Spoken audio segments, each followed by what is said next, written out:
Hi, I'm getting ready to upload a few clips, if I deem them worthy of my great channels here on YouTube and on Dailymotion.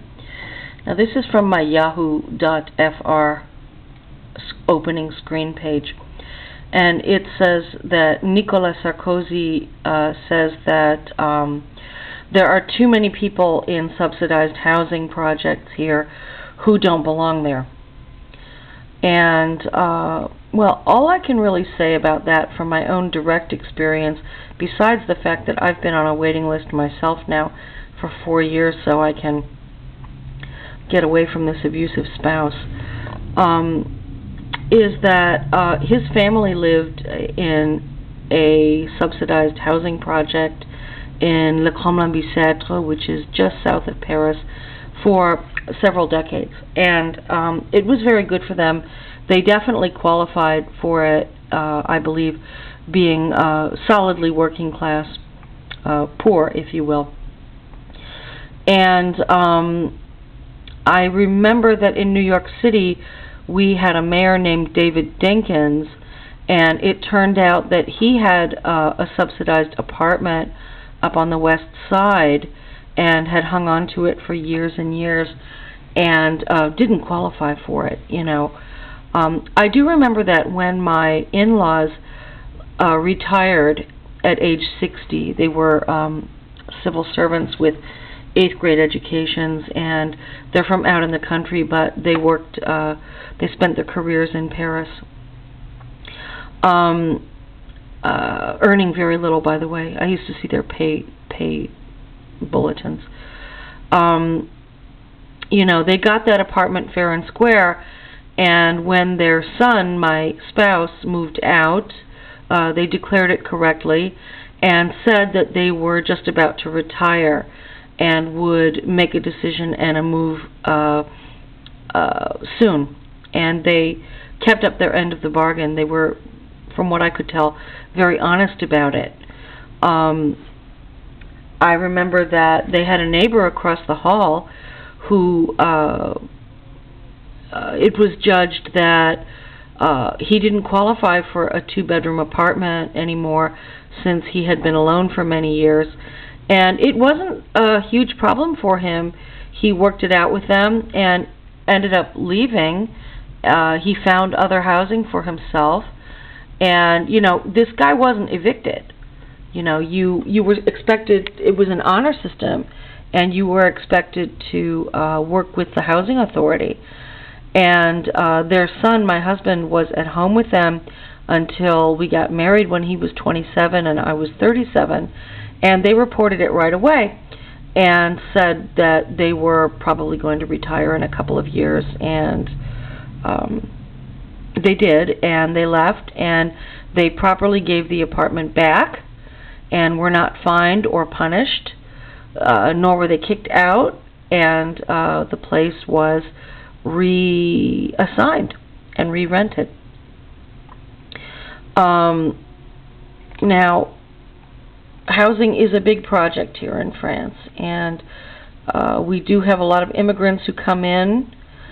Even though Europe is kind of closed, France is kind of closed. It hasn't always been that way. It wasn't like that when I first got here. It's harder to get in now. People do all sorts of stuff to mess around, and I'm really against that. But then you find somebody such as myself who has to fill out all the paperwork, all the forms, year after year, and has been on a waiting list for going on 5 years already. And they've told me it'll be 10 to 15 years before I'm likely to get anything. And it says that a lot of people are there and they just shouldn't be there.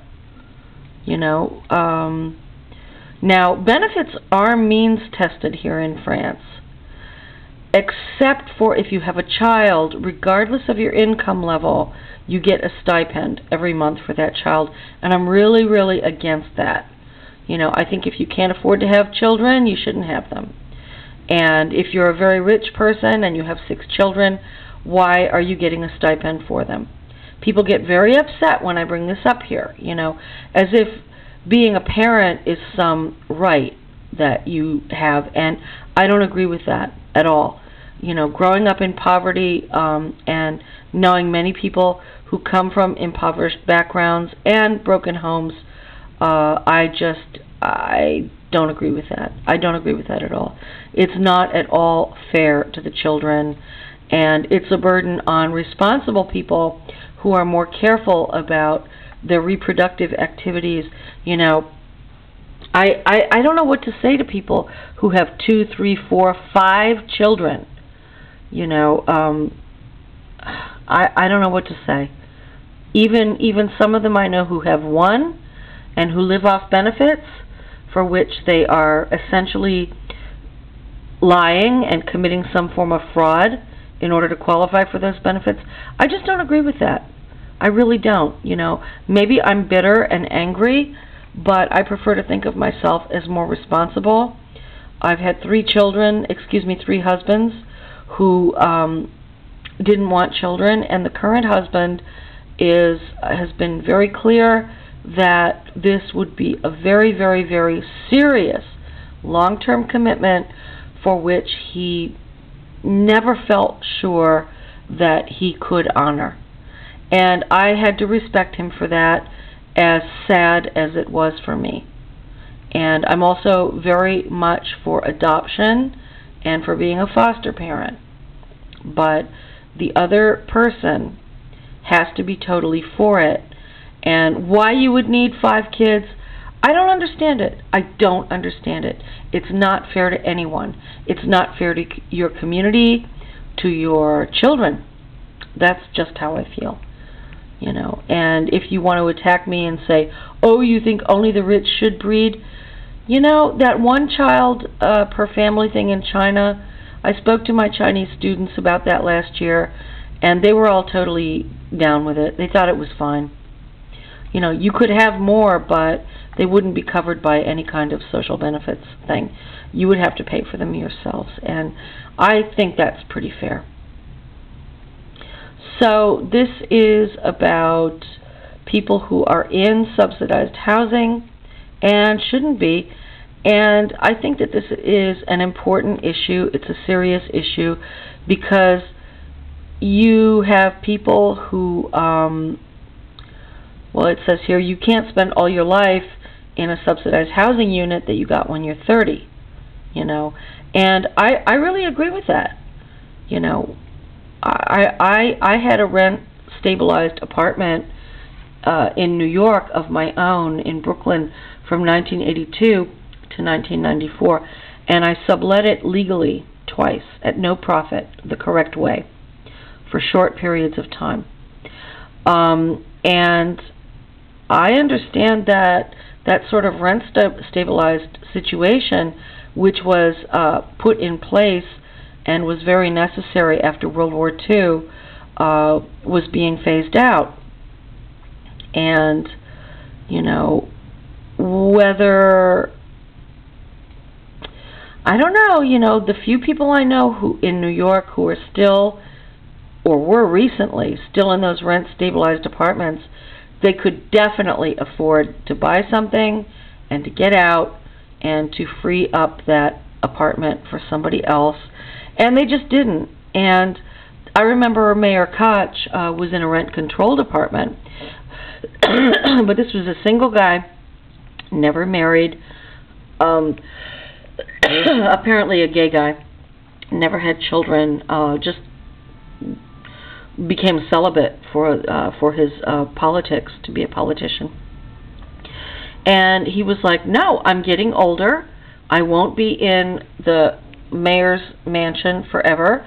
That's where I'm going to end my days, and that's it. I got it fair and square. I never married. I never have kids. I've always been the sole occupant. It's rent-controlled. I'm sorry. When I'm dead, I will be gone, and somebody else can have it. So, I'd like to hear your comments on this. You know, of course, it varies enormously from country to country, and you really cannot compare France with the USA. That's totally an apples and oranges situation. But I am both American and and French, and I think I've been disabled for decades. I have a ton of money in U.S. Social Security. They admit they owe me a huge amount in back benefits, as well as a stipend. I mean, I paid into the system for decades, and they've just continued to lose the dossiers. And here in France, that sort of thing, those benefits are means tested. And if you're married and don't have a marriage contract and don't have children, and your spouse earns €1 more annually than what is above the limits, you just don't qualify. And benefits are very low here in France, by the way, and about a third of the people who qualify for them don't even bother asking for them. Okay, bye.